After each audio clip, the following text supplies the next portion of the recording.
Welcome to Fadra IS Academy. So another lecture for targeting 33% of Assam related question in APSC Prelims 2020. So আজি আমি cover কৰিম Kasari Kingdom. So let's start Assam history Kasari Kingdom.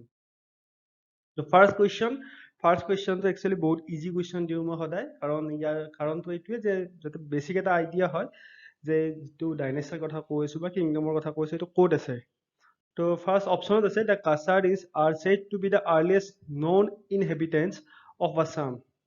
Second option is they rule an extensive territory west of the Moran and the Borahis on the south bank of the Brahmaputra. So both options are correct. So explanation likhi disu. The Kasaris are said to be the earliest known inhabitants of Assam. They rule an extensive territory west of the Moran and the Borahis on the south bank of the Brahmaputra. So basically এইটো কুৱেশ্যনৰ পৰা আপোনালোকৰ idea হ'ল যে কাছাৰীবিলাক মানে কোন হয় আৰু তেখেতসকলৰ কোনটো জেগাত তেখেতসকলে আছিলে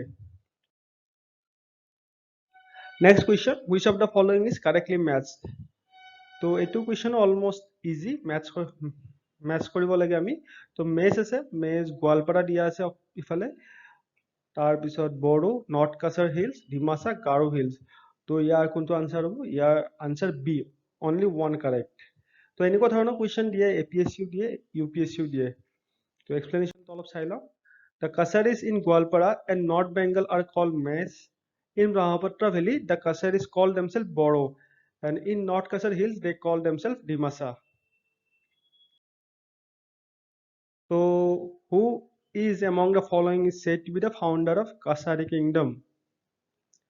তো কাছাৰী কিংডমৰ ফাউণ্ডাৰ বুলি কাক কোৱা হয় ইয়াত মানে অপশ্যন কেইটা অলপমান মানে জমনি টাইপৰ অপশ্যন যদি চাই আপোনালোকে মানিক মুকুতা মণি কিন্তু ইয়াৰ আনসাৰ হ'ল মানিক আৰু মুকুতা তেওঁৰ মানে সন ইন ল আছিলে এক্সপ্লেনেশ্যনটো চাই লওঁ Manik is said to be the founder of Kasari Kingdom.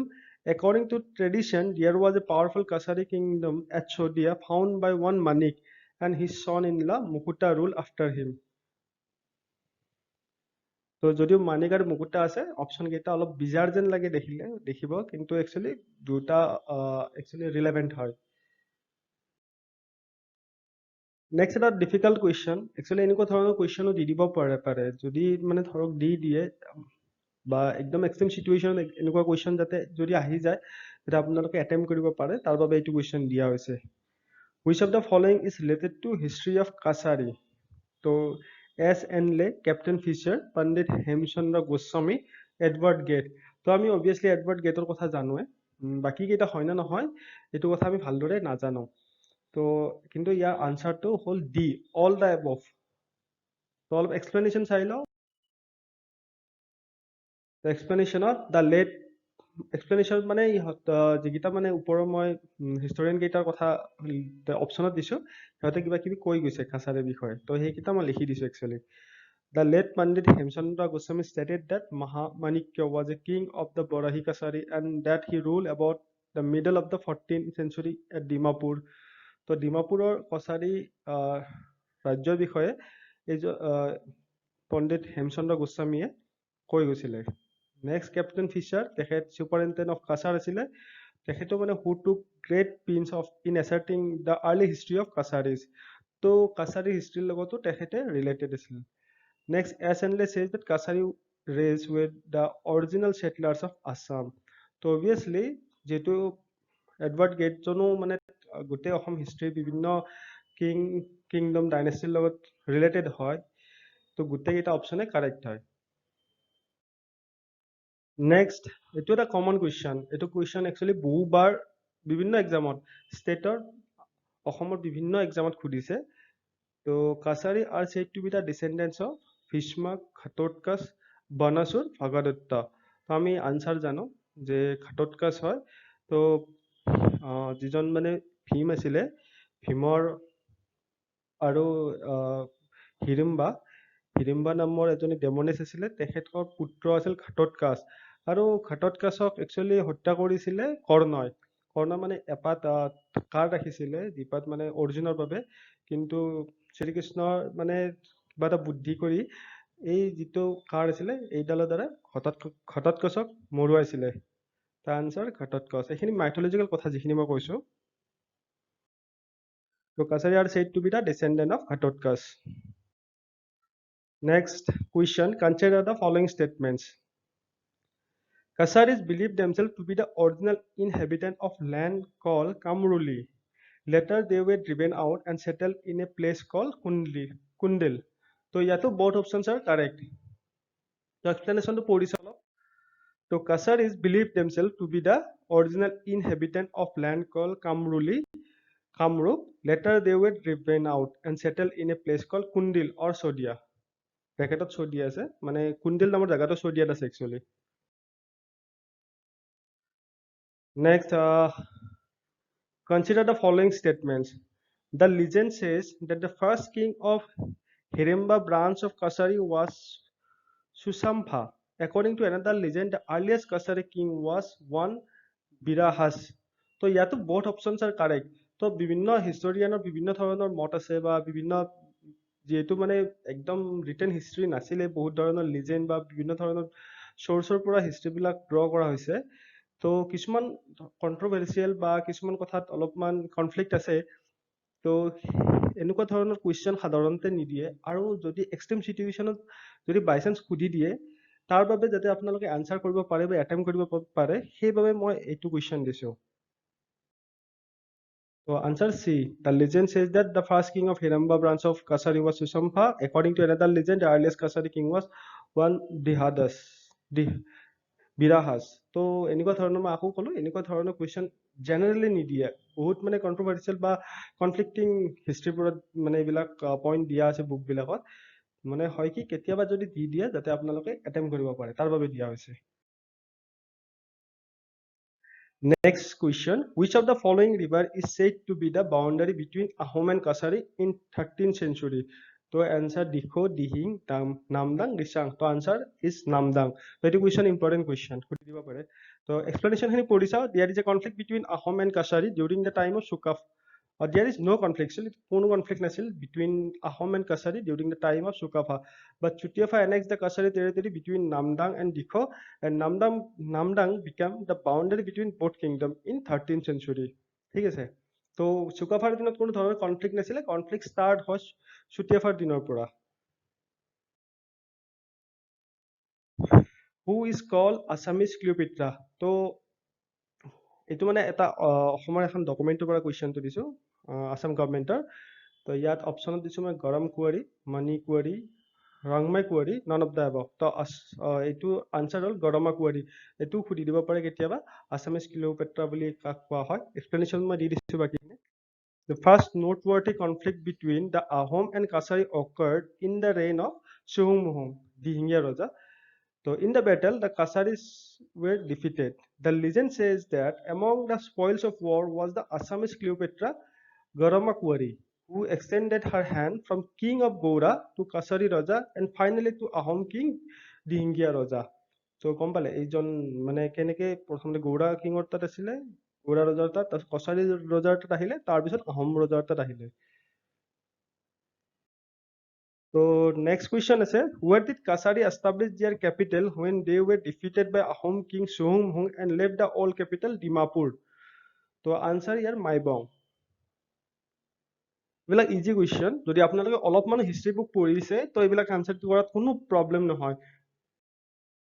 Kasari established their capital in Maibong when they were defeated by Ahom King Suhumhung and left the old capital Dimapur. Next question, consider the following statements. Kasari king were defeated by Silara in 16th century. Ahom came into help of Kasari. So correct statements are 1 correct, 2 correct, both correct, none of the above. যদি আপুনি history পঢ়িছে তো এইটো আপোনাৰ কাৰণে easy question. তো ইয়াত only 1 correct, আহোমে সহায় কৰা নাছিলে সেইটো সময়ত। So according to Banshavali of Dorang Raja, the Kasari king was defeated about the middle of 16th century of Silarai. The Kasari did not get any help from Ahom. So next question, who among the following was the famous Kasari king during the time of Ahom king Pratap Singha?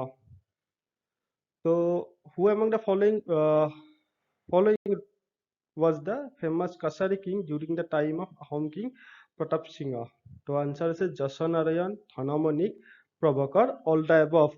The answer is 1. Jasonarayan was the famous Kasari king during the time of Ahom king Pratap Singha. বাকি যিজন আছে ধনমানিক তেখেত Jaintia king আছিলে আৰু Prabhakar ডুমৰু chief আছিলে। Jasonarayan assumed which of the following title? ইয়াত আছে শত্ৰু দমন, অৰিমৰ্দন আৰু প্ৰতাপ নাৰায়ণ। 4 অপশ্যন আছে none. Actually answer all the above হয় এইটো, অলপমান টাইপিং মিষ্টেক আছে। All the above.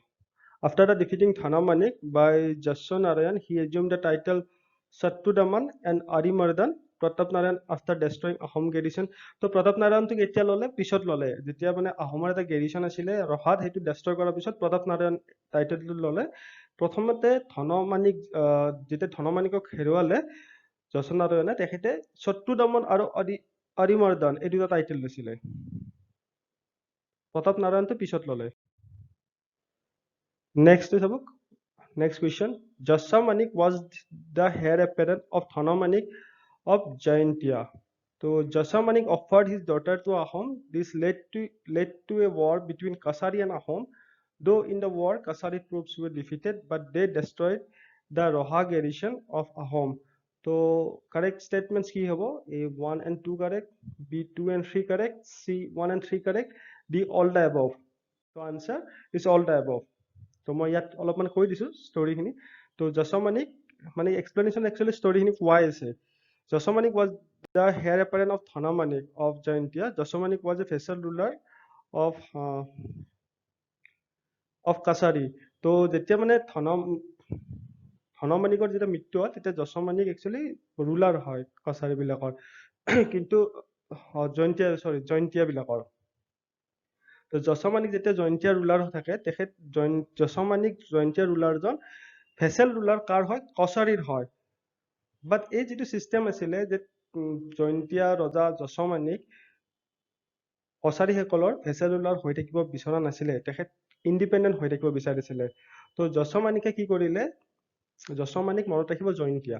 Jasamanikে কি কৰিলে যে তেখেতৰ জীয়ৰীজনীক আহোমলৈ বিয়া দিব বিচাৰিলে আৰু ক'লে যে মানে মই মোৰ ছোৱালীজনী আপোনালোকলৈ বিয়া দিম আৰু আপুনি তাৰ বাবে আমাৰ হৈ কছাৰীৰ লগত যুদ্ধ কৰিব লাগিব। তাৰ পিছত এখন যুদ্ধ হয় যিটো মানে Jasamanikে বিচাৰিছিলে। This led to a war between Kasari and Ahom. Though in the war যদিও মানে গোটেই warখনত কাছাৰী ডিফিট হৈছিলে কাছাৰী আৰ্মিটো, বাট যিটো ৰহা গেৰিশ্যন আছিলে আহোমৰ সেইটোক ডেষ্ট্ৰয় কৰিছিলে। এইটো মই প্ৰিভিয়াছ যিটো কুৱেশ্যন আছিলে তাৰে এটা অপশ্যন আছিল ন প্ৰতাপ নাৰায়ণৰ, তো সেইটোৰ লগতে লিংক আছে এইটোৰ। So after this Jasonarayan assumed the Pratap Narayan and the name of his capital যিটো কেপিটেলৰ নেম আছিলে মাইবং। কছাৰীসকলৰ যেতিয়া মানে সেকেন্ড কেপিটেল যিটো হৈ যায় মাইবঙৰ নামটো কীৰ্তিপুৰ হয়, পিছত কীৰ্তিপুৰ চেঞ্জ কৰি লয় কীৰ্তিপুৰলৈ। So next question, which of the following Ahom ruler rescued Tamradas from the captivity of Jaintia? তো মানে সঘনে জয়ন্তীয়া আৰু কাছাৰীসকলৰ মাজত মানে যুঁজ লাগি আছিলে। তো ইয়াৰ যিটো অপশ্যন আছে অপশ্যনৰ ভিতৰত আছে ৰুদ্ৰ সিংহ, প্ৰতাপ সিংহ, জয়ধ্বজ সিংহ আৰু যোগেশ্বৰ সিংহ। তো answer is 1, Rudra Singh rescued Tamradas from the captivity of Jaintia. So আজিৰ বাবে এইখিনিয়ে। Thanks for watching. আৰু আপোনালোকৰ কিবা কোৱাৰি থাকিলে এইটোত ফোন কৰিব পাৰে নাম্বাৰটোত 8638391721। Thank you.